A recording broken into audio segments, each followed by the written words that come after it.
And here we go. Hello, the Downward Facing Spiritual Spiral podcast. My name is Eddie Cohn, host, creator, producer, editor, all the above of the Spiritual Spiral. And I'm thrilled that you're here today listening. A pretty quick intro. I record these intros to give my cats time to run into the studio. Leo, come on. Hey, stop it. Leo, no. As soon as I hit record, the cats just want to run into the studio. What can I say? So I have a few things on my mind before the conversation. First of all, very lucky. You get to hear a wonderful conversation that I had with Tamal Dodge. It's the second time on the show.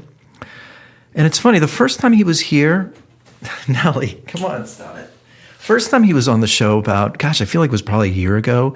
It was sort of this examination into Tamal. You know, where he came from, because he just put out a book, The Yoga Plate, which is still available, obviously, on Amazon. But he just put out this book, and so the podcast was really sort of a history of Tamal, sort of understanding his perspective, where he's coming from. And I did my yoga teacher training with him, so a lot of that I sort of knew, but it was great to have an extended one-on-one conversation with him. This time, I felt like it was really, obviously there's a lot going on right now. And the yoga world, the fitness world, is really reshaping itself.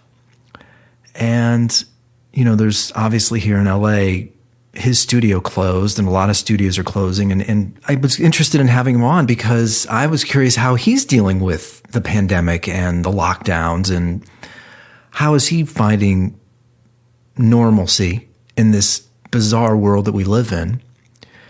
And so it's really I found it to be a really fascinating, wonderful talk, hearing his perspective, trying to find the light, the positive spin on what's going on right now. I think what I'm troubled with, a couple more points.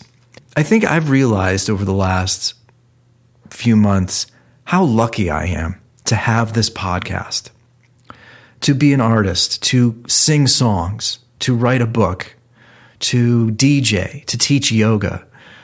I sort of have realized I'm doing all of these things to feel a deeper connection to other people and to myself.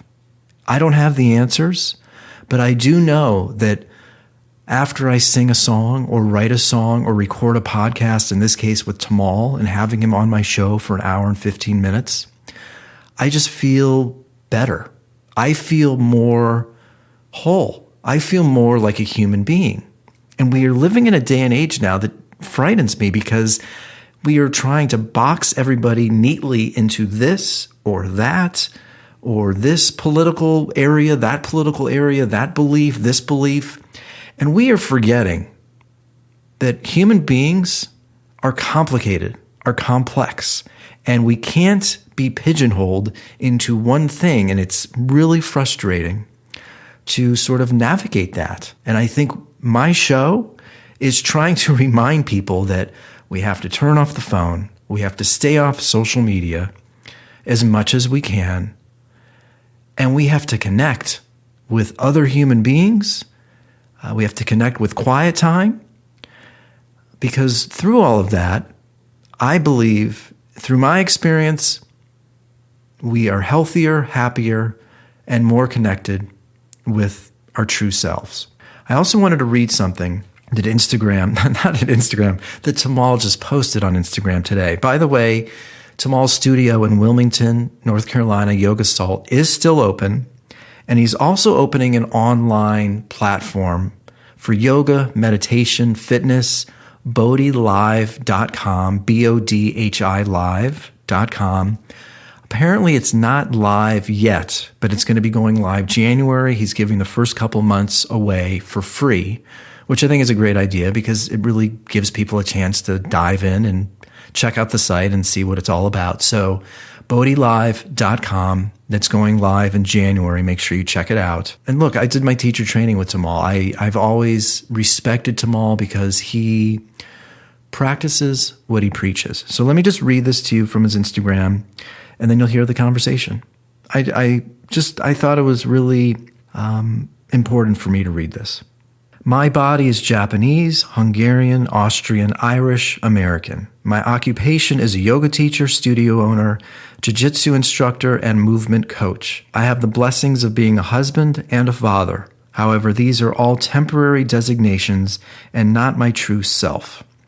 After this body expires, only God knows where I, the soul, will go.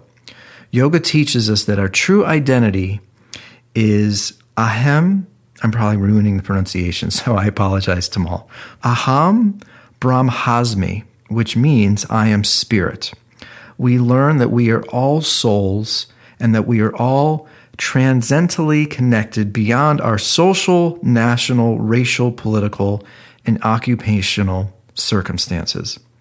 Yoga is a path of self-discovery, and in that unveiling, we realize our purpose and how to truly respect our spirit.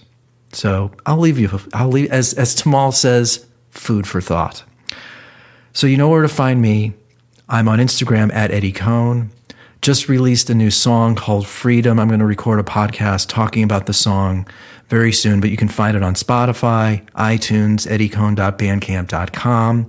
IamEddieCohn.com is my website. A bunch of new music will be coming out this coming year, 2021. Still teaching yoga. You can find Tamal on Instagram, of course, at Tamal Dodge. Again, BodhiLive.com goes live in January. If you're in Wilmington, the studio is still open, Yoga Salt. And that's it. If you have any questions, you know where to find me. Please support the show. Share the show with your friends. I thought it was fantastic, inspiring conversation. I felt amazing after talking to him. So, as always, thanks to Tamal for taking the time. Thanks to you for listening, supporting, and being a part of the Downward Facing Spiritual Spiral podcast.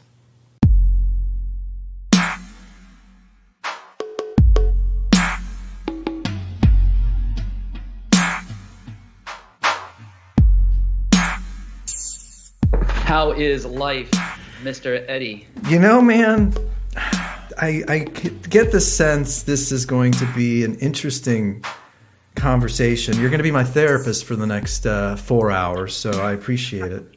I'm conflicted, and I actually spoke to our good friend Calvin on the phone earlier today. I am personally doing pretty well, and I'm very cautious of my health, and I guess we'll lead the conversation with this. You know, I went to family in San Francisco this last week for Thanksgiving against our governor's orders, and I think I caught like a little cold. And this is what I did. I took Zicam. I took a ton of vitamin C. I drank a ton of water. I slept well, and you know, I'm better. And the world doesn't really, it feels like the world, the CDC and the world we're living in doesn't want anybody to do those things. It's interesting.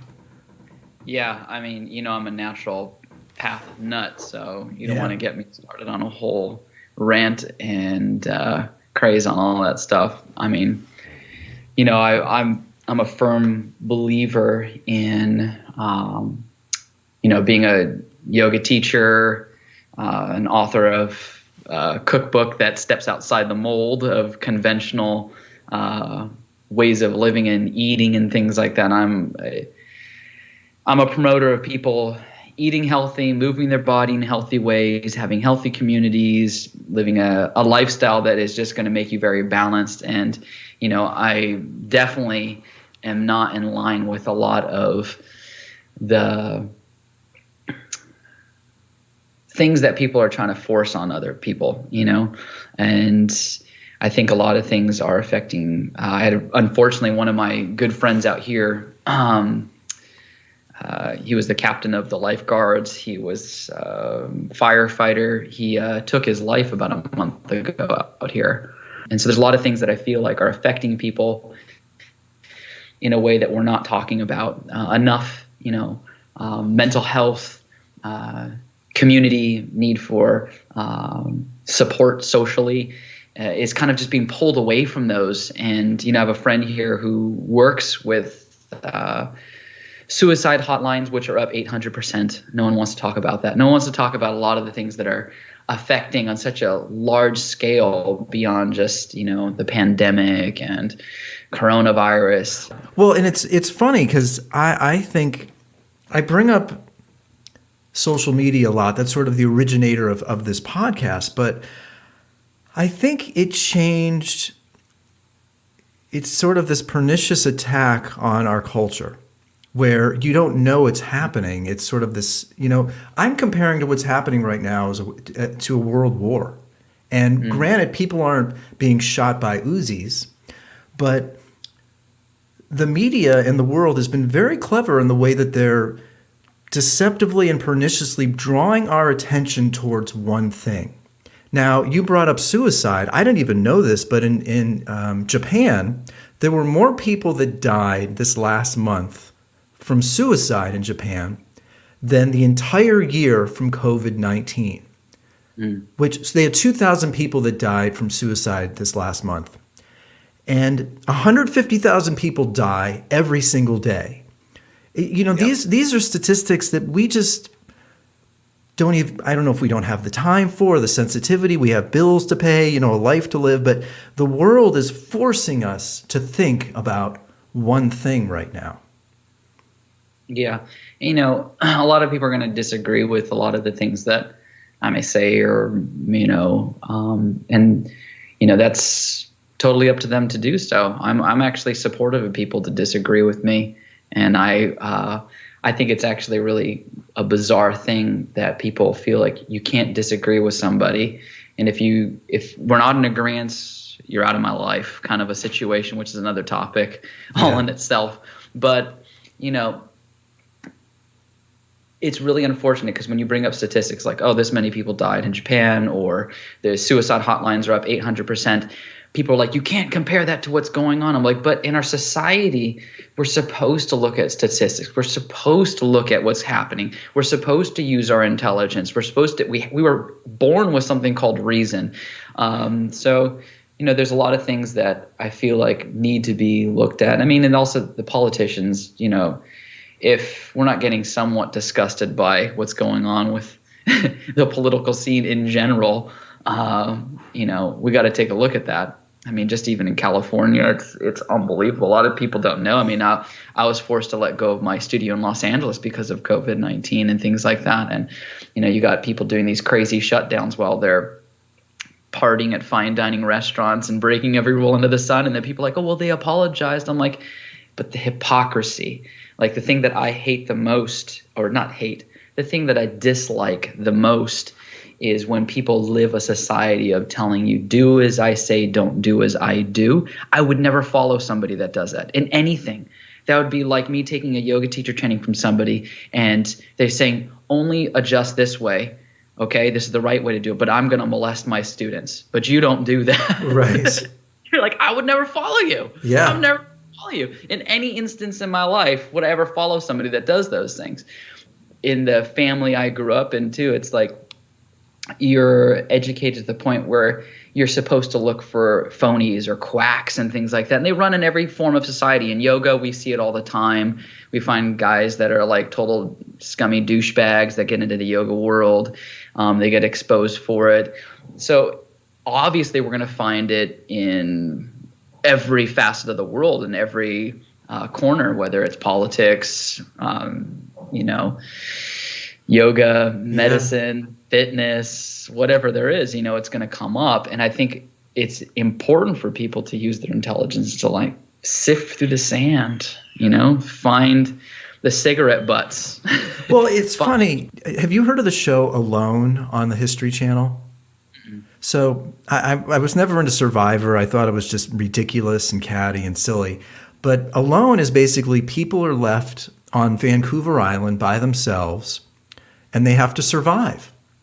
And they're not together. They're all in their own camp. And it was actually, strangely, this show filled with so many life lessons because this older guy in his 40s wins. And he sort of was emblematic of Morgan Freeman from The Shawshank Redemption. He just had this sort of spiritual depth to the way that he survived. And I was really thinking about two words: adaptation, because he brought this up a lot about, and on the one hand, I could see how people would say, there's great examples of us adapting right now. I'm looking to possibly move. I've spent more time writing, but I'm also feeling like we're being controlled. And so I don't know if it's weird when I think about adaptation. I feel like you are controlling your own decision making in this weird sort of way, but I feel like the world is sort of forcing us to think and act a particular way, and I'm struggling with that. Yeah, I mean, it's such interesting times happening right now. I got a lot of flack during the pandemic for just telling people, well, now is a good time to start meditating and reflecting, going inward, spend this extra time. And people are like, you're not addressing the issues. I'm like, this is one of the biggest issues, is because one of the biggest issues is ourselves in general, which most people don't want to recognize. And, yoga in general is about self-work and things like that. And there are a lot of agendas being, pushed on us in so many different facets.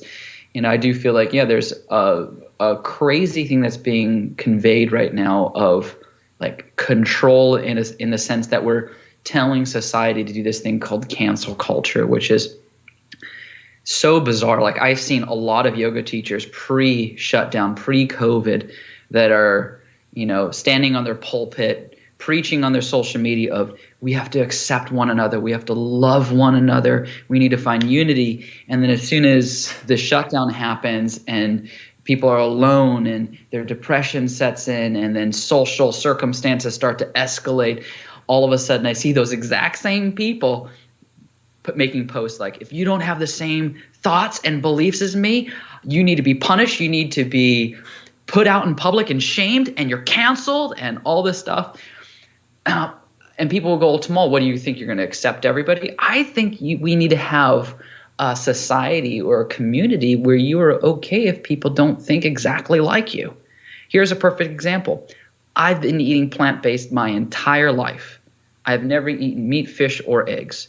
Yet my wife's entire side of the family hunts deer, they eat venison, they eat everything under the sun. I'm never going to talk to those people ever again. I'm not going back for Christmas. I'm going to exile them from my life because they don't have the same belief as me. No, that's like fanaticism. Fanaticism means someone who has very little knowledge but a lot of zeal, a lot of gusto about something. And you can take fanaticism out of religion. You can put it into politics. You can put it into veganism. You can put it into any area of your life. Yoga is about aham brahmasmi. I am spirit, and I should see that there's a spirit, a soul in you. We're connected spiritually, whether you like it or not just on a humane level, not just because we're Homo sapiens, but because we're also spiritually connected. We should see each other that way. So I feel like it's extremely unfortunate to see these people who are quote unquote leaders in the yoga community promoting something that is so anti what yoga is all about. We should be able to say, okay, yeah, you may not eat the same things. You may not practice the same thing. You may not practice the same spiritual practice. You may not have a spiritual practice. I have friends who are atheists, and I still love them. I can still hang out with them all day long, have wonderful conversations.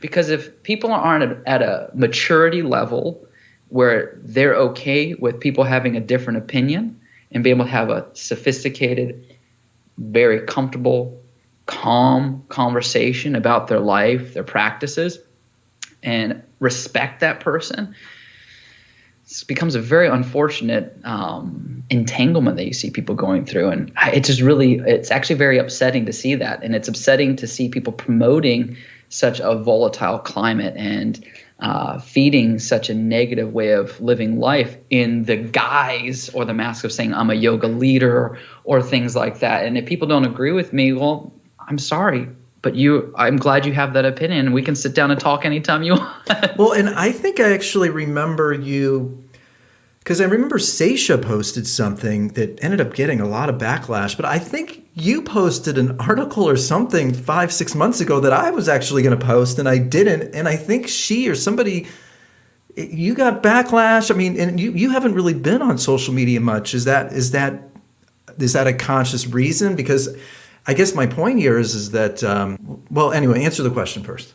Yeah, so there's a few things to that.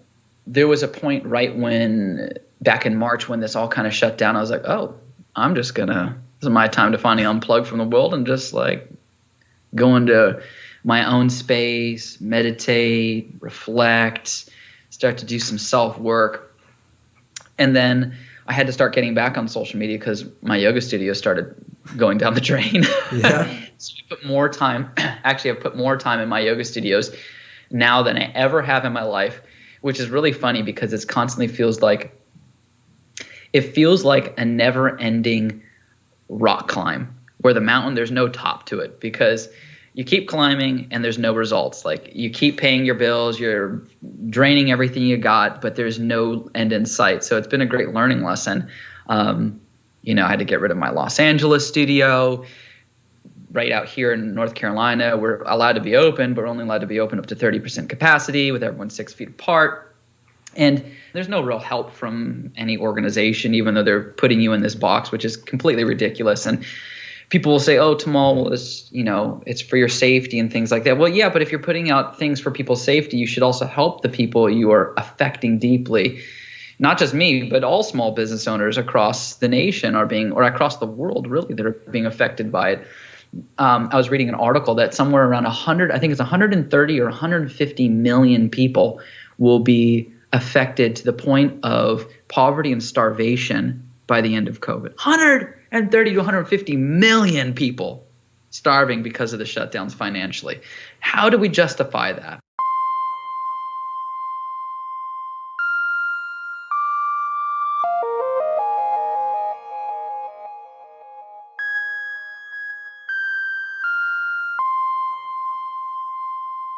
Now, I by no means am starving, so I'm not going to try to play that card. I'm not going to pretend I'm something that I'm not.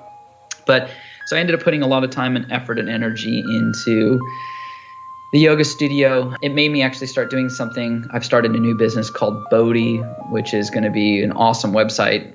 It's going to launch in January. I'm going to end up just giving it away for the first 2 months for free for everyone, just because, man, people are strapped for cash. I mean, I can't imagine all my friends in LA, all they're talking about, many of whom are yoga teachers, unemployed, getting no more money from the government, strapped, don't know what they're going to do. Going to have to move back home, be with their families, go live with their mom and their dad.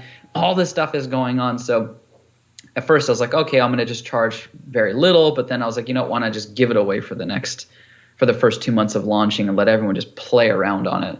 And it's just going to be an awesome avenue for people to get yoga, meditation, all that kind of stuff. So I've been putting a lot of energy in Bodhi, putting stuff in Yoga Salt. And that's half the reason I have been kind of just MIA on social media. And then the other reason I've been off of social media is, how when you're around, let's say you go to an event or you go to a dinner, and all of a sudden the people that you didn't know so well, or maybe you did know so well, all start creating a very uncomfortable, terrible scenario, and they're all feeding into it, and you're like, I don't want to be a part of this. I'm walking out. And for me, so like, I don't take any intoxicants. Most of my friends do. They all know where I stand. Again, we don't have the same beliefs, but I love and respect them. They're going to live their life. They got free will. I got free will. So I don't, drink or anything like that. So I've been in scenarios where I go to a party and everyone is smash drunk within the first hour, and I'm like, I got to get out of here. I don't want to be here. If you've ever been this one sober person at a party, that's the story of my life. Well, when I get on social media, it just seems like everybody is on some psychotic drug half the time. Yeah. And I just don't want to be a part of it. I'm like, I'm out. At the same time, I do want to express certain views, whether people are happy about it or not, and tell them, I support you. I support you. I love you. But But at the same time, I just don't think it's appropriate that we create this bizarre segregation with our friends, family, society. I've seen people say, I'm not going to talk to my mom or my dad anymore. They have different opinions than me. They're done. I'm like, your mom and your dad. And then they go, oh, I'm not going to talk to, my best friend. They have this, or these were my students, and they're done. They're out. There's a few things you talked about, but I'll try and focus on one. I think technology has eliminated objectivity, rational thought, and critical thinking, because the idea that one cannot merely ask questions about what's going on, the fact that Governor Newsom is telling us one thing and then he's at a party, not social distancing, and then I just think the psychological ripple effect of a culture wearing masks everywhere and closing businesses down, and then Hollywood's still open, but these restaurants can't be open, or it's okay. Hollywood's open and they're catering, but this restaurant right next door can't. I mean, and then the NFL is still playing. It's sort of like, is there a pandemic or isn't there a pandemic? Because if there was, this would be a universal decision where we're all following the same, but some states are, some states aren't. And the idea that, because in India, where there's 1.3 billion people that live there, only 100,000 people have potentially died from COVID. Japan, 150 million people live there, only 2,000 have died. So if we can't have these discussions, I'm concerned about that. It's frustrating. Yeah, it's very frustrating. I just think that whether people believe that there's a pandemic or not a pandemic, whether you are from one political party or another, whether you have one view on something or the other, I just have this very hard time, like I keep saying, where people don't even want to hear each other. It's like everybody wants to hear their opinion coming out of someone else's mouth. And that's one of the things why I like Brazilian Jiu-Jitsu. It's one of the few places I've ever been in my life where you sit on a mat and you've got a police officer, a guy who's an ex-convict, you got every race under the sun, you've got a lawyer, doctors, you've got a guy who bags groceries, at Ralph's. You've got such an eclectic mix of people, and they're all getting along. Maybe it's because all the bullshit's taken out when you're in jiu-jitsu, because there's no like, oh, let's just argue. Really just like, all right, we're going to fight. Right. And if we fight and we have this amazing experience where we are just sweating out and grinding it out, all the other BS is taken out, because, there's this like primitive thing where everyone's trying to alpha each other in society. That's one of the things, like, oh, I told them off. Yeah. That's why people get in their car and they drive and they like blare at somebody, scream at them, flip off, and then drive away like, yeah, I told them off. Yeah, I did that. There's a strange thing that has happened in society where there's no more of that physical contact, and they can have a healthy outlet for their aggression and things like that. I teach Brazilian Jiu-Jitsu at this point, and some things that people don't understand is that there's so much community involved in those places, and you wouldn't believe the relationships that have happened on there. I've seen guys who are Democrats, other guys who are Republicans, other guys who are libertarians and stuff on there, all laughing and hanging out, joking around, because all of it's washed out, In our society, we don't have any of that. And I think since people have been segregated and they haven't been around other people so much, that there's this – the only relationship people have had, the only connection they've had with people is through the lens of social media, through the lens of television, through the lens of whatever they've been looking at. And since you get disconnected, you get weird. People get weird with each other. You don't know how to be in society, Do you think – and this goes back to the show Alone a little bit, but I know the value of meditation. I understand the value of – I'm a loner. I like being alone, and and writing. But I do think we thrive in a community. Do you think we're meant to be alone, or do you think it's a balance? Or because I think we can only do so much on ourselves, by ourselves rather. That's what I think. Yeah, I think, well, there's a couple of things to that. I think the community is extremely important. I think a community that is ideally, let's talk like a utopia here. Sure. Ideally, it'd be great to have a community where people had true loving kindness for each other, true understanding. They were there to plug each other in and turn the volume of positivity and spiritual love and understanding, clarity up in that person. There's these different words in Sanskrit. One's called dusanga and the other one's called sadhusanga. So dusanga is where you're hanging around people that just drag you down. They drag you into the gutter. They drag society down. They pull everybody into this terrible place. And that's obviously where they say don't go. Right. And then sadhu sangha is people who are spiritually elevating you and helping you. And you want to create a community where people are plugging you in and turning up the best qualities, not the bad qualities. And what I'm seeing a lot in society is people are turning up the bad qualities in themselves and trying to plug those bad qualities into other people and trying to turn that up. And it's really sad. It's really unfortunate.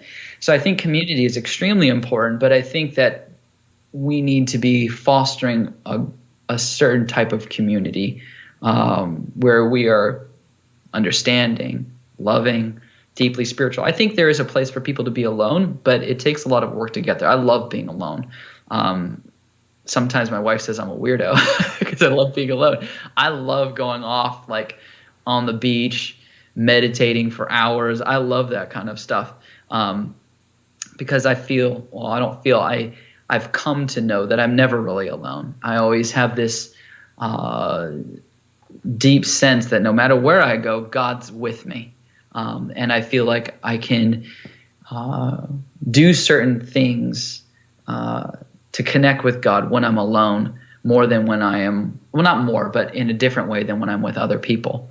Like there's a time, place, and circumstance for everything. So like in yogic or Vedic culture, there's a time where you can have like congregational chanting and meditations together. But then there's also times where they recommend you go off and engage in things like vandanam, which is like prayer. You are stepping outside of necessarily always being with other people, and you go off into kind of seclusion. And I think there's a place for that. But I also know that there's people and personalities and things like that that need to be around people a lot. And they need love and encouragement. They need to be pulled away from depression. They need a support group.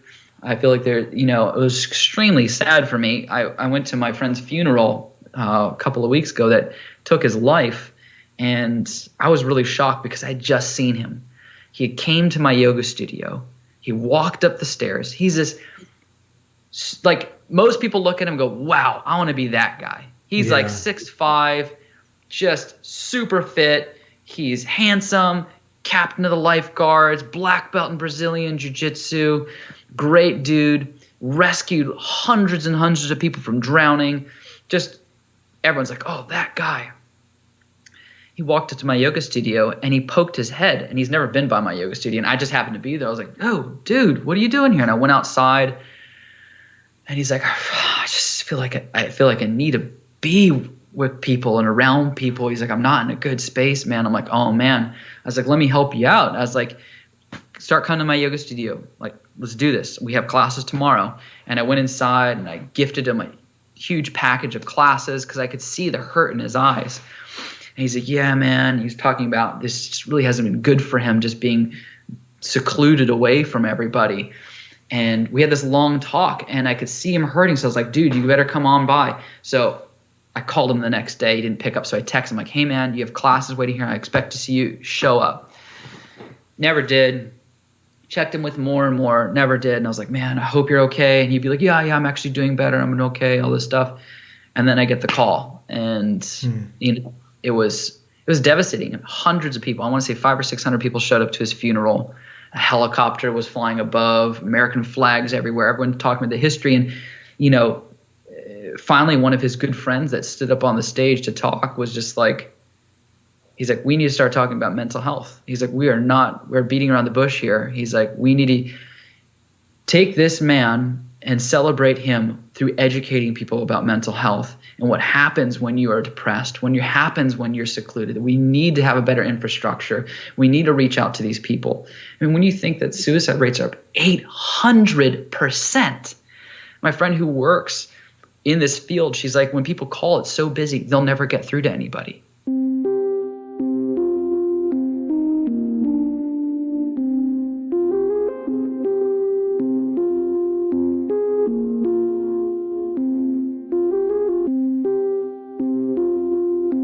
Can you imagine that? You're at this end point and you can't even talk to anyone. It's just that. It's like when you're calling, an airline or but it's your life.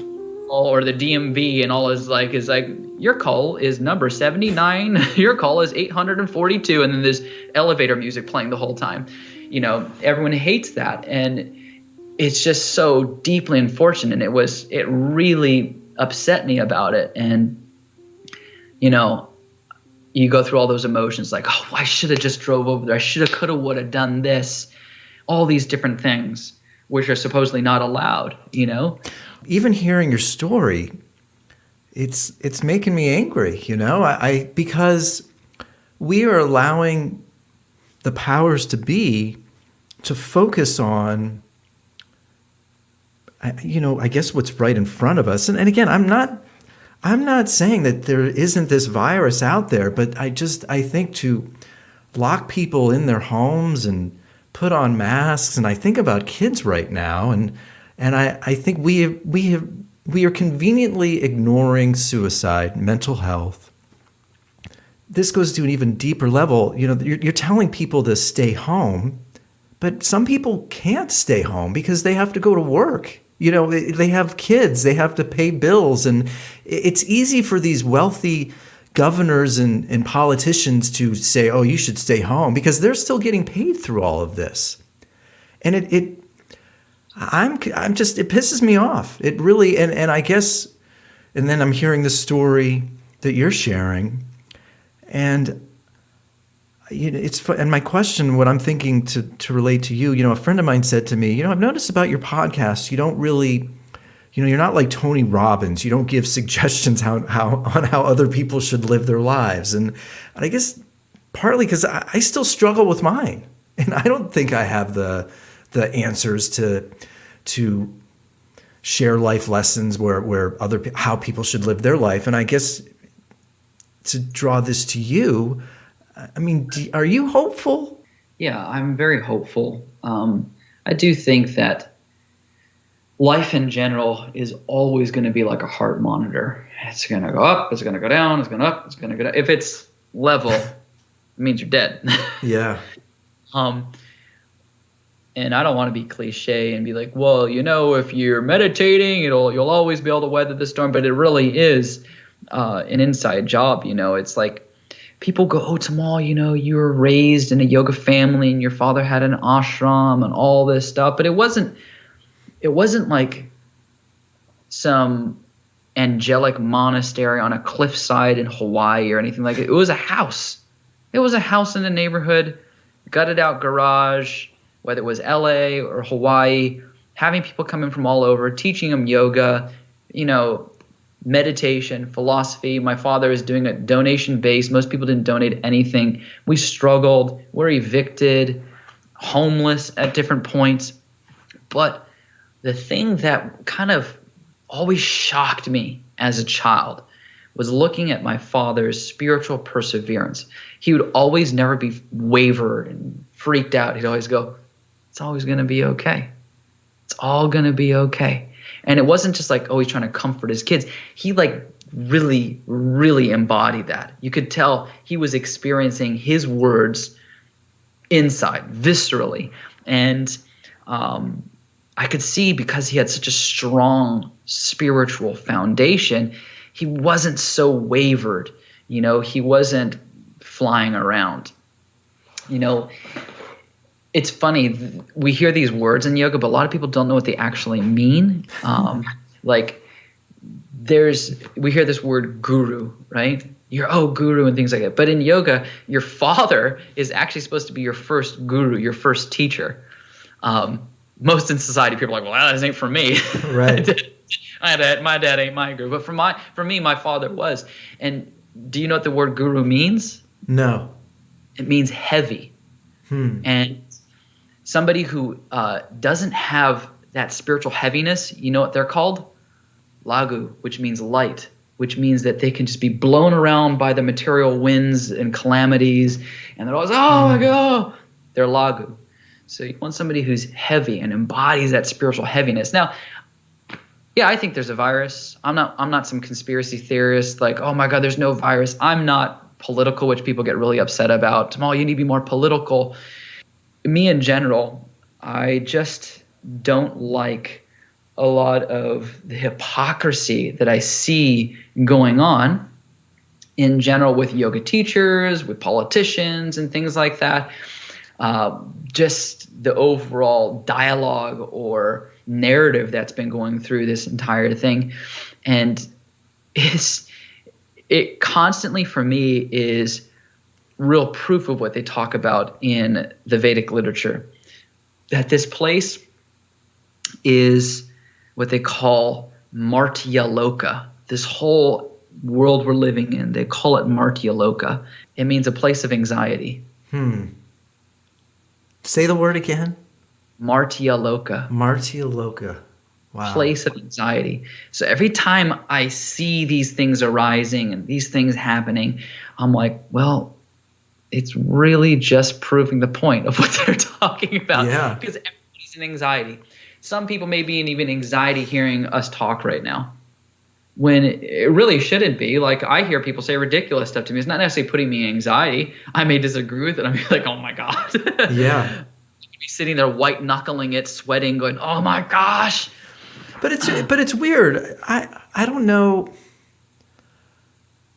I've always been pretty sensitive, and I feed off of people's energy. Like, I was telling a friend of mine, Felicia, who, if I'm riding my bike down the boardwalk and somebody's got some weird energy, I pick up on it. And if you read nothing but negative articles and see these running tabulations of numbers and you're around, I think I'm positive and I'm really healthy and I've put a lot of work into my life, but sometimes just being sensitive, as formidable as you may feel with your own life and feel confident and think you're on the right track, I'm often tripped up a little bit, and I get back to sort of being in that level playing field, but I don't know if it's I don't know if it's being strong, light. There's this strange sensitivity and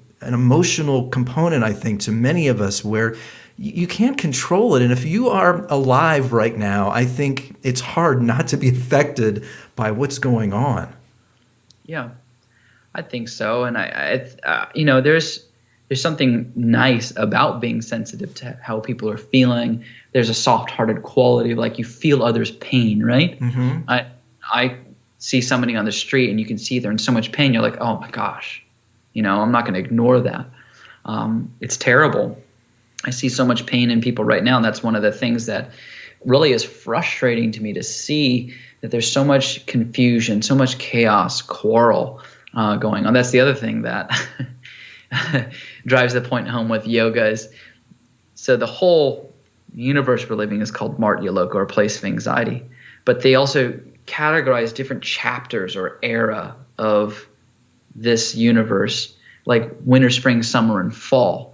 But they go for long periods of time. They're not months, they're thousands of years. And the era that we're living is called Kali Yuga, which means the age of chaos, quarrel, and confusion. Chaos, quarrel, and confusion, right? Yeah. So since there's all that stuff's going on, it can be a very emotional time, a very confusing time. The thing that I feel needs to be done, or one of the things that needs to kind of take shape, is there's something that they talk about in the Bhagavad Gita, that not all, but a lot of people, when things are going real south, when things are going real off the charts, where they don't like it, and they experience a lot of frustration and pain, and it's not just a societal thing. Let's say you lose somebody. Let's say a natural disaster happens. It can be a myriad of different things that cause you to have pain in your life. But they say a lot of people, when they experience something, they'll start to turn towards God. They'll start to turn towards their spiritual practice, or try to find a spiritual practice. And that's what needs to take place, because a lot of people are just told to go get wasted, drown yourself out till this whole thing's over. I've seen that all over social media. Let's get drunk till 2021. I'm like, that's the last thing you need to do. That's going to cause like crazy depression. It's going to make you not think right. And, another reason that I, kind of been off the social media grid is, you ever have a conversation with somebody and they're just not hearing anything you're saying? Yeah, it happens a lot. It probably has happened to every single person that's listening right now. At some point in your life, you're having a conversation with somebody and they're not hearing anything you're saying, nor do they really want to hear anything you're saying. And so, I could feel right out the gate that a lot of the stuff is about timing, a lot of things about speaking about spiritual wisdom and looking to alter your life in a different way is about timing with me. And I think a lot has to happen when a lot of emotions have calmed down, when things start to level out and people can hear a little bit more. Obviously, there's going to be times where people are like, I need it right now. But it's like I've dealt with in my life when people are either extremely angry, hard to talk to somebody when they're extremely angry, extremely emotional, very hard to talk to somebody when they're doing that. And the other option besides anger and emotional is extremely confused. And confusion can be just mental confusion, or it can be intoxication, it can be a lot of those things. But when people are in any of those states of mind, it's extremely to get information through. And also when people are in a place where their cup is so full, it's also extremely hard to try to give information. They're like, I already know it. I've made up my mind. Well, I was just thinking as you were saying this, sort of back to you were talking about meditating on the beach and being alone. I think not only is it important mentally just to sort of like calm your nerves to be in that place, but I actually think part of the reason that we're having a hard time right now culturally is we aren't connecting with what we actually think, like individually. I will read an article or write a song,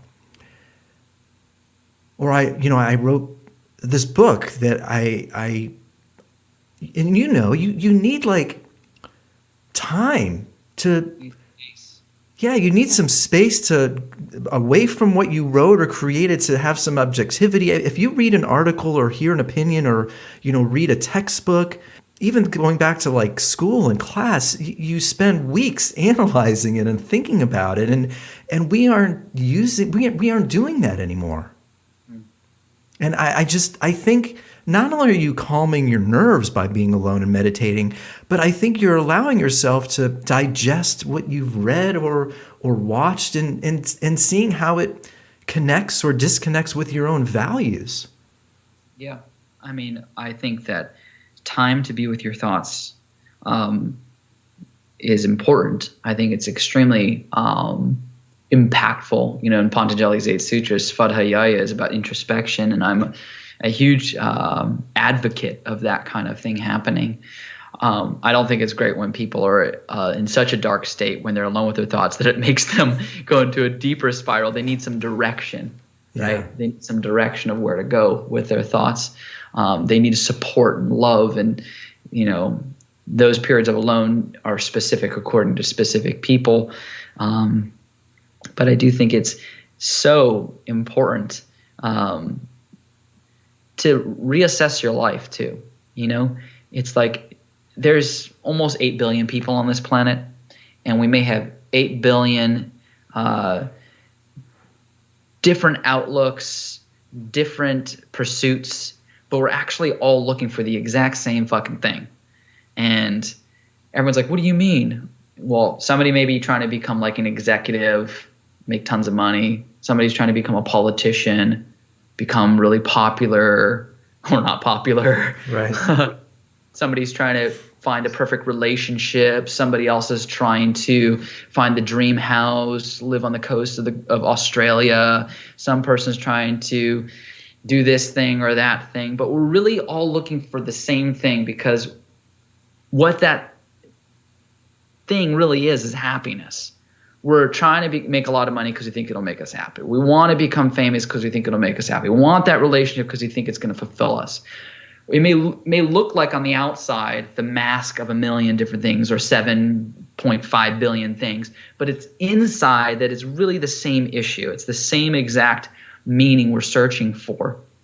And you're never going to find it the way we're doing it. It's going to sound very biblical, but it's like that's the road most traveled. You got to take the road less traveled. The one that we're all doing, the road is wide and it's not working. It's so funny because you're like, if you met somebody and they go, my father, my grandfather, we've all done the same thing that's not made us happy. Maybe it'll be different for you. Yeah. You're like, wait, what? That's called madness, right? Doing the same thing over and over and expecting a different result. It's called that insanity. And that's what we're doing. And the hard part about it is, in the Vedas, they call it, you're chewing what's already been chewed. No one wants to eat someone else's chewed up food, but that's what we're doing. We're chewing the chewed. So it becomes an essential thing for us to go, wait a minute, I got to go by myself and think, who am I? Am I this body, this mask? Or am I a soul? Are material things the source of happiness? Do I need that big house? Do I need that car? Do I need that relationship? Do I need to sleep with all those people? Do I need to do all these drugs? Do I need to? You got to assess all that stuff. Is this all there is? And actually in yoga, they say you're not really capitalizing on this special gift of having a human form of life until you ask those questions. Otherwise, you're just living like any other animal, just eating, sleeping, mating, and defending. You're just hitting the bricks over and over again, never making headway. And when we start to assess and go inward and really develop a spiritual practice and cultivate spiritual wisdom, the funny thing is Homo sapien means wise man, right? Mm-hmm. But wisdom is, when you look at it in depth and you dissect it, wisdom is about who knows the most about the stock market, who knows how to build a Formula One engine. That's knowledge of a sort, right? Those are all knowledge of a sort, but it doesn't mean it's wisdom, something that's going to carry you into a realm that's beyond the confines of this shell. And that's where we need to go. We need to become a truly wise person and develop that spiritual authenticity, because all there is it's just it's so fucking phony right now out there. Everything's so phony. Everything is about this fake image of our life on Instagram, on TikTok, on social media. Everything is about, this is how my perfect life looks and this is how I am, #thriving, all this stuff, when it really is not like that. It's like I've had clients that were so astronomically wealthy and would cry in their yoga sessions telling me, I don't know what the hell's missing. I got everything. I've got literally everything. What's missing? Because in yoga they say, Aham Brahmasmi, I'm a spirit, I'm a soul. And the soul is a spiritual being that needs spiritual things to make it happy. I give this analogy of a fish out of water. If this fish is out of water, it's not happy. It's got to be in its natural element of water. The soul needs to engulf itself in connecting with the supreme being, and then it'll be happy. Then the soul will be content. Because it's funny, like during this pandemic, people go, "Oh my God, aren't you upset, Tamal? You don't have your LA studio. All these financial things are happening because of the pandemic and all this stuff." And yeah, it's frustrating, it's irritating. But at the end of the day, I think about this a lot. Even if I had 100 thriving studios, all the way up until the moment I died, when I die, all 100 studios are going to be taken away from me at my last breath. In one go, not plucked away individually. The house I'm living in, gone, one go. Car, gone. The body I'm wearing, gone. Everything just vanished. And you can't build all of your attachments on the fragile glass of material things, because it's all just going to fall apart at some time. Everything in this world's a rental. You're not owning everything. You're just occupying it for a short period of time. That's the definition of a rental, right? Yeah. Everybody in LA has a rental pretty much because it's too expensive, right? It's true. That's like something I'm occupying. It doesn't belong to me. It's having it for a little while. That's life.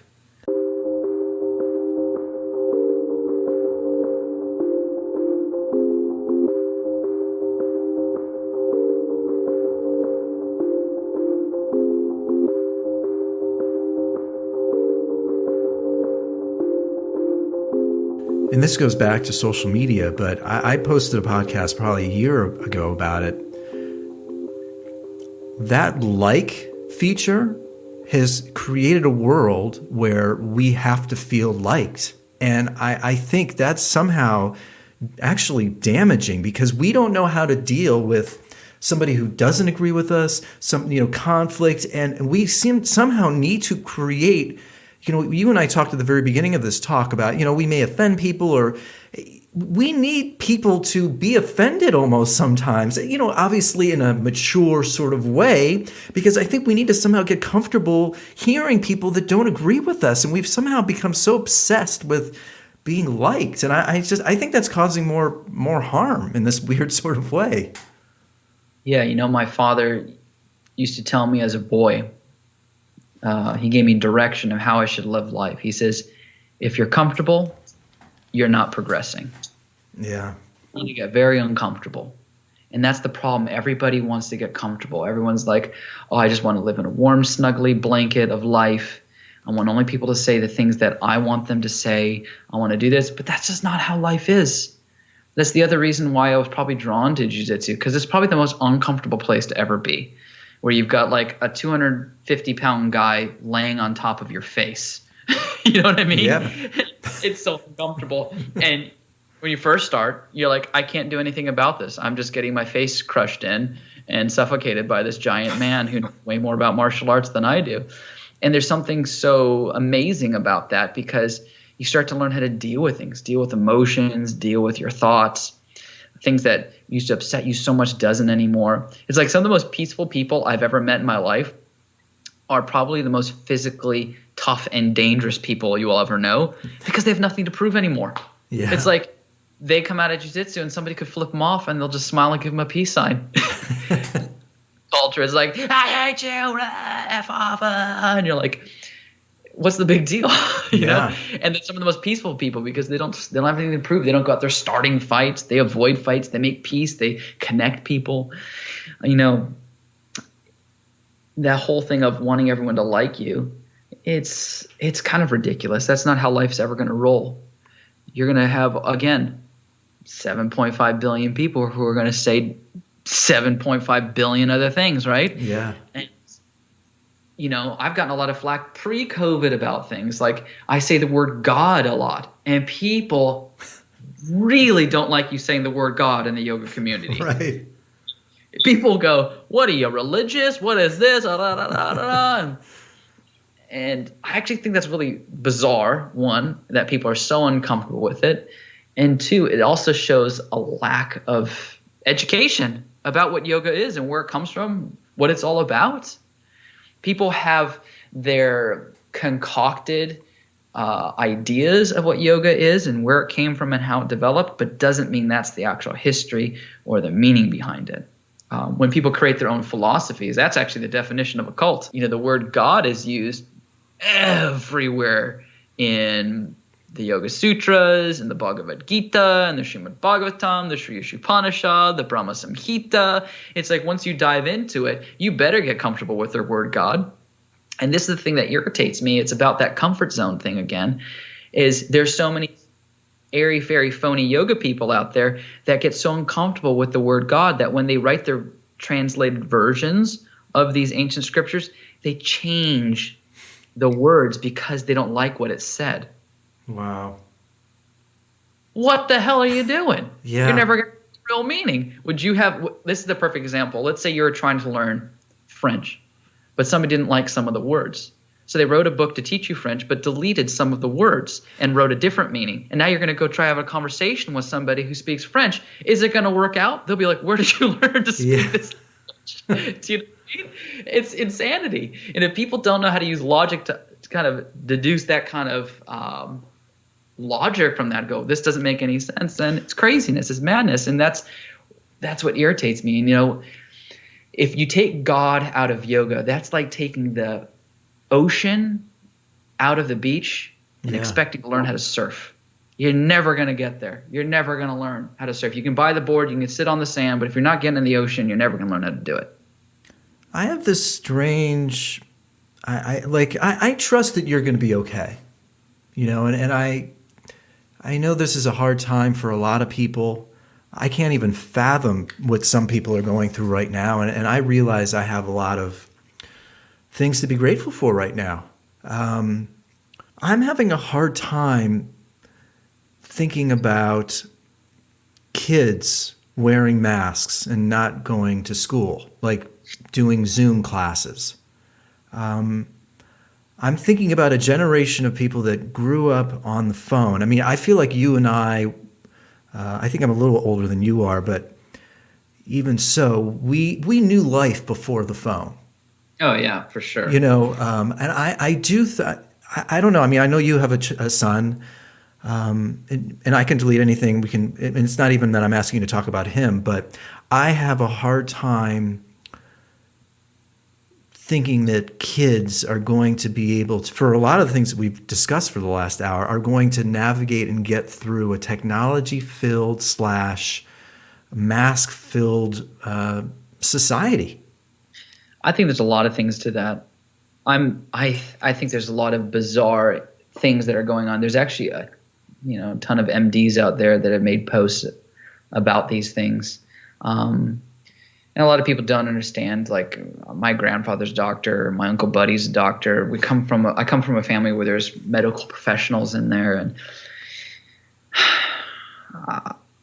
I think the mask wearing thing for children, I'm not a huge fan of. That's why I pulled my son out of going to a public school. I was like, he can't do this. Also, my child, there's certain developmental things that need to happen when they're young for social interactions that are detrimental to how people relate. And so, I put my son in a little, it's like a half homeschool, half private school. So they get a few hours with other kids, but then they're homeschooled also. Very bohemian. Yeah. But I needed to find something for him because he's at the developmental stage. I mean, he's 11 years old. He's just a little kid, he's preteen. And there's a lot of things they learn from each other. There's a lot of things that they gain from being around each other. So much healthy things that need to take place. And, obviously we know even from the CDC and everything that children in general don't really get affected by this. I mean, that's very common knowledge at this point. Completely. I also think in general the mask thing, they're trying to get everyone to wear masks even when they work out and go to yoga. I will leave this. Pre-COVID, I've been teaching yoga for a long time at this point. I'm going on almost 18 years of teaching yoga. I've seen it all. I've seen in Santa Monica naked guys, homeless guys running in through a yoga class. I've seen people puking outside after yoga class. I've seen it all happen. Things that I have experienced in yoga is when people, their circulation isn't great, maybe they're dehydrated, or whatever, they'll come to class and you won't even know. And I've had people in classes when I've taught at other studios faint in the middle of a class without wearing a face restriction. Faint. Thank God every time that I've had that happen, people caught those people, or I caught those people as they're falling. Now, having something covering your mouth and your nose, and if you're not properly hydrated, not very healthy and things like that, oh man, it's sketchy ground. For children, I think it's a very confusing time for them too. It's like my son, when this was all going down, he was told to be a minimum of 6 feet apart with other kids, and they'd sit on the street at my house and they'd stand 6 to 10 feet apart, yelling to each other, and they're kids, right? They're oblivious.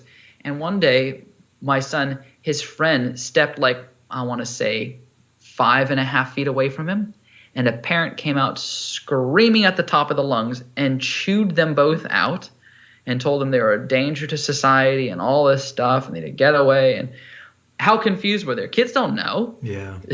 They're just like, oh, it's my friend. Right. My buddy. We hang.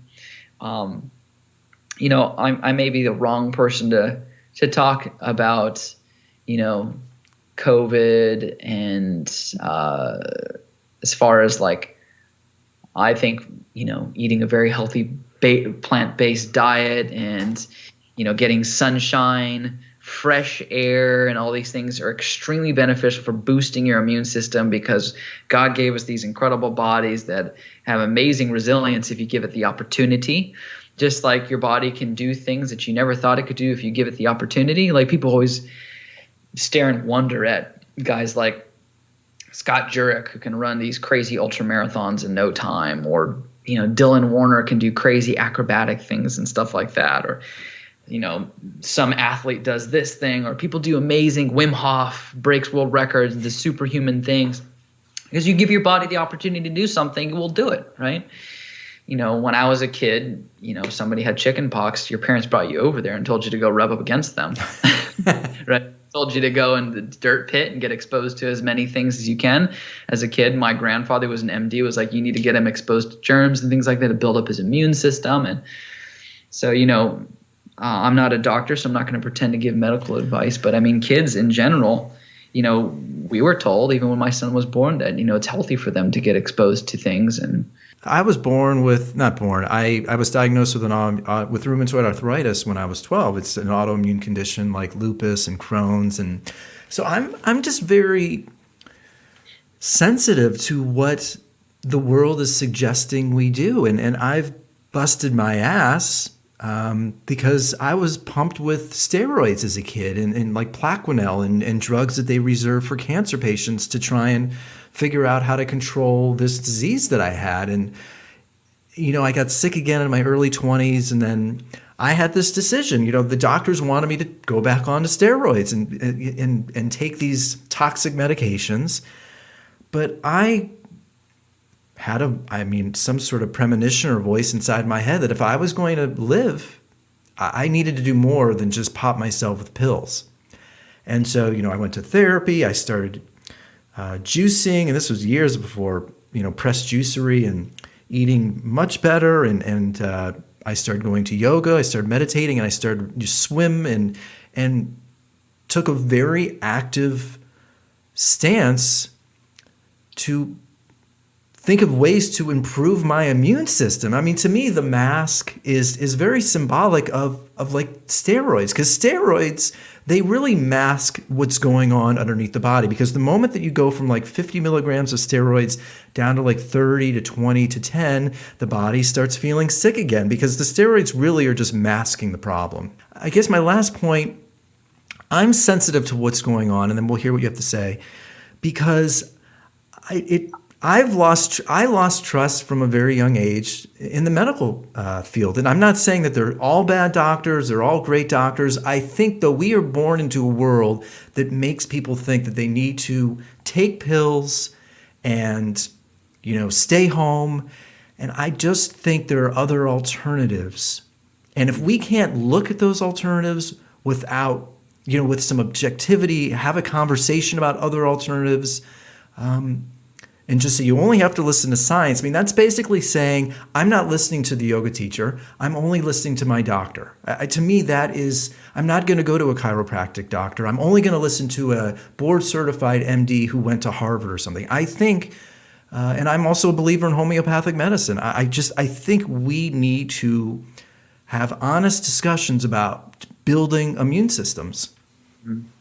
I think, I'm a total health nut, so that's why I said I'm the wrong guy for people to be talking to about it. I think that, people should have the freedom to choose what they're going to do with their bodies. This is a temple that was given to me, and I can put what I want in, on, and around it, and I would like to have that right to do it, and I think people should. And if you don't agree with me, that's fine. I love and I support you. You don't have to agree with me.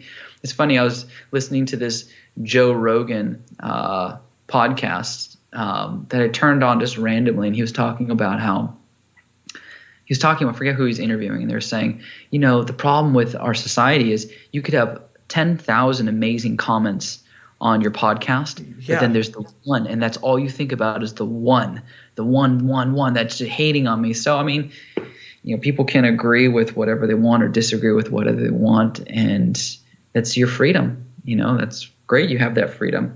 But also people should have the freedom to say what they want as well and do what they're going to do as well, and you should be okay with that. We have free will.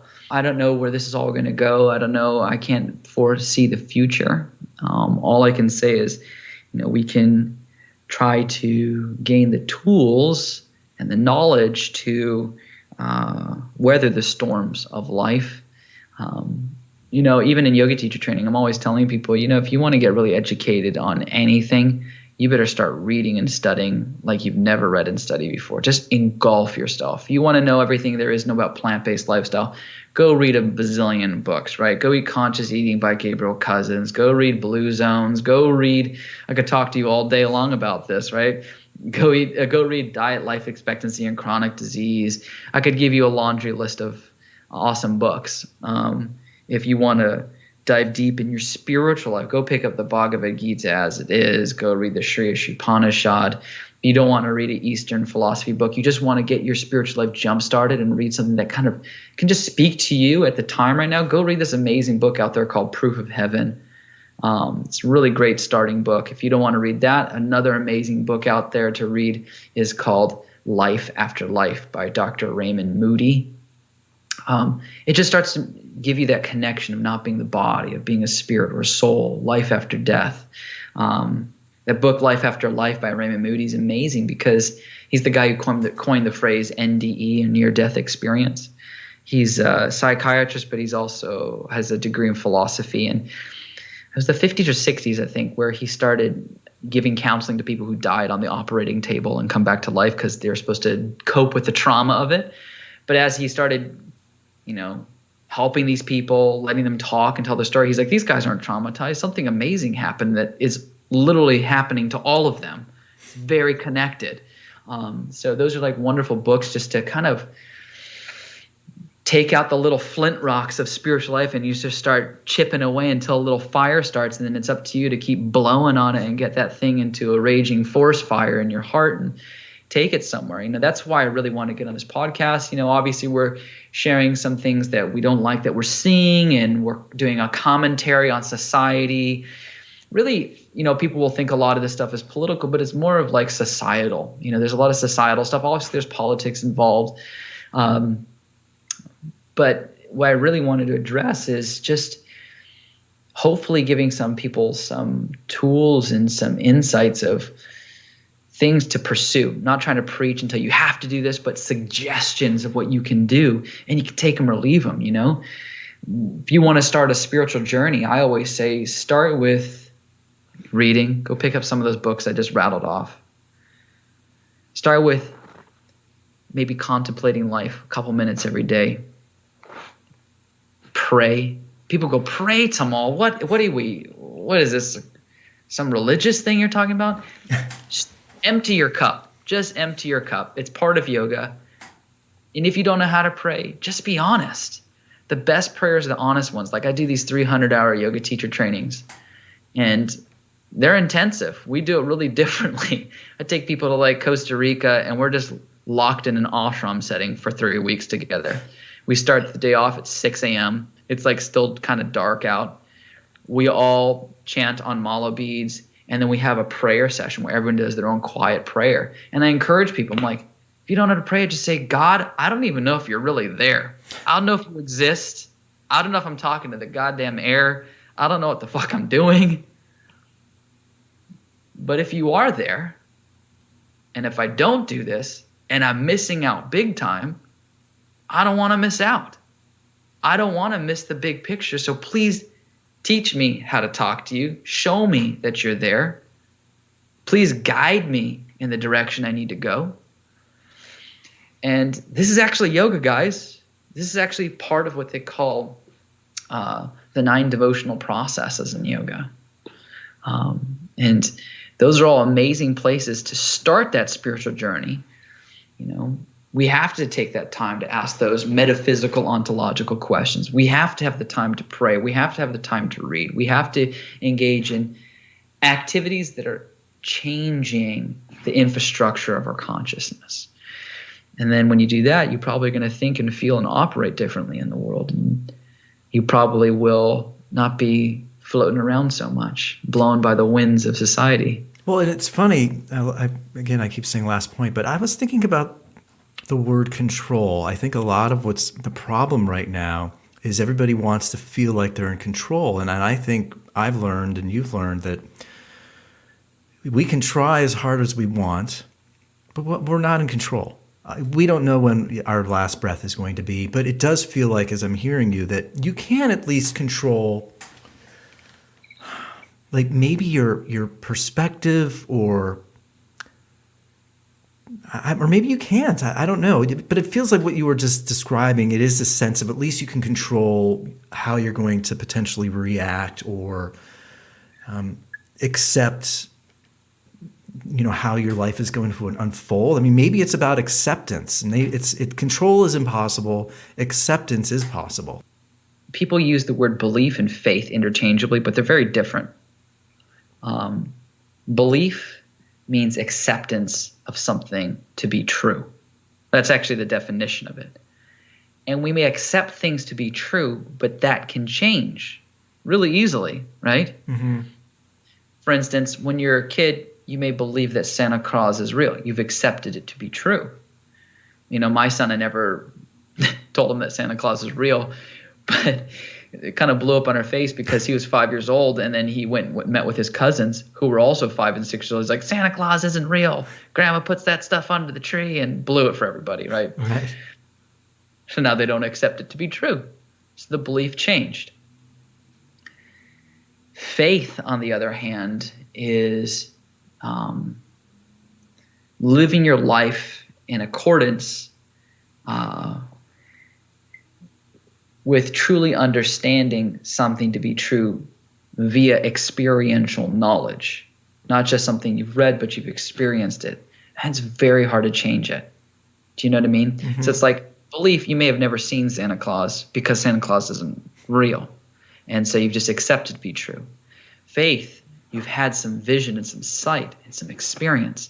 And it's very hard to change that. Like you could go surf, you finally catch a wave. No one's ever going to be able to tell you it's not possible to catch a wave again. Or it's never going to be possible for you. It's like, no, I fucking rode that wave, dude. I've experienced it. It's real. It's going to happen. I'm going to keep doing it. I'm going to keep striving for it, right? So when it comes to faith, it's like once you've had experiential knowledge and you've had that little taste, it's very hard to waver from it. And when you live your life having this unflinching faith in something divine that no matter what happens, you know, you're in God's hands, you kind of accept whatever's going to happen as to be the path that's going to happen. You know, it's going to unfold the way it's supposed to be. You know, whether it's material devastation, maybe a great spiritual thing for you. Whether it's nothing that big, it's Not up to you. Tomorrow I could get hit by a car. It's not up to me. I don't have control of that. I could be hit by a bus. I could choke on my avocado toast. I could drink a green juice full of salmonella. Yeah. In the hospital. You never know what's going to happen. It's not in my hands. And, that's the thing is we want to all control so much, and we want things to be exactly the way we want people to say what we want them to say. We want things to pan out to this fairy tale thing. And people have this difficult looming thing of it's out of my control. But once you accept that it's out of your control, it's in someone else's control. It could be something amazing. That's the thing about psychology, right? They say there are people live their life in different ways. One is the external locus of control, where you live your life like God's in control of my life. I have no control. And then there's the internal locus of control, where people go, well, I'm in control of my life. There is no such thing as God. I run the show. And people go, so what's yoga? And I go, well, yoga's both. God's in control, but God gives you free will also, right? Because you have free will to sit in a conversation or walk out of a conversation, right?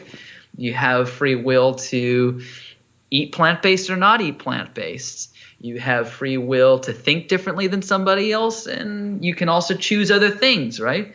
So it's both. And the thing that people struggle with is that it's both. People have a hard time with thinking that it's both. And that's why people only talk about it. It's either black or white. It's only this way. It can't be, there's none of that. Yeah. Right? It's one of the big problems. Well, Tamal, Daj, I'm really excited that we had this great talk. I think, again, every time I have somebody on the show, I'm reminded, this is how people used to talk. There were no distractions. You got to really, and I even felt like a sense of relaxation the more we spoke, and it was really great to see you. Yeah, man, great to see you. And maybe not everybody knows our history. Eddie's a great dude. He did my teacher training, and that's not what makes him a great dude. He was a good dude before that. Right. I was a mess before. But I really think that conversations like this are important. I think people need to do it more often. I think people need to throw their cell phones, everything aside. It's funny and ironic that we have to do this through a computer, but it is still a personal interaction. And just look at somebody in the eyes and just talk. I've been actually having a lot of talks with friends incessantly about everything, and everyone wants to dive deep into politics with me, and everybody's trying to fit you into a specific box. And there people are like, what do you mean you're not political? I'm like, I'm just not political. And they're like, oh, you're in that box of the person who's not going this side or that side. You need to pick a side. And I'm like, oh my God. Yeah. But trying to keep my businesses alive and help people. I found that it was beneficial during this whole scenario to help people spiritually. I've been holding these spiritual virtual gatherings. I've been teaching meditation classes more than I probably ever have during this pandemic, and doing things behind the scenes. And I think that's even funny when people go, where are you? What are you doing? I'm like, dude, I'm doing all these things I need to do, but I didn't know I had to call you and report to you. Yeah. People automatically are always trying to police everybody and stuff like that. That's why, there's that great saying in the Bible, don't look for the splinter in your brother's eye when you got a telephone pole hanging out of your own. Paraphrasing, but I think that the more people are going to practice yoga, the more people are going to meditate, the more people are going to study, the happier and healthier they'll be. And that's the reason I'm, keeping Yoga Salt going out here. It's why I'm doing Bodhi. If you guys want to check it out, bodhilive.com, bodhilive.com. There's a landing page right now, but it'll be a huge site starting January. It's going to be wonderful. It'll be free for all of you guys for the first couple months, so you can just play around.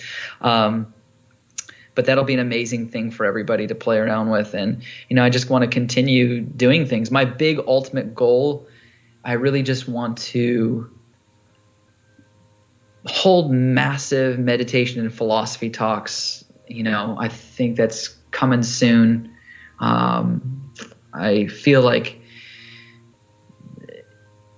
people can be redirected in their lives of what's really important, and find a new outlook on life. not going to try to tell everyone, oh, you need to go to the Himalayas and do that. That's false renunciation. I'm talking about just adding something to the life that will really change their priorities. Our priorities are all mixed up. And, I want to give philosophy and meditation freely to everybody. So that's like my big thing, Another cliche, lose yourself in the service of others. But, that's where it's at, man. It really is. Well, it's what you're here to do. It's your calling. I believe that. So, I think it's everybody's calling. I think people just need to find it. Well, it was really great to see you, and yeah, it means a lot. And anyway, thanks so much for taking the time to talk. Absolutely, thank you, everybody, for listening.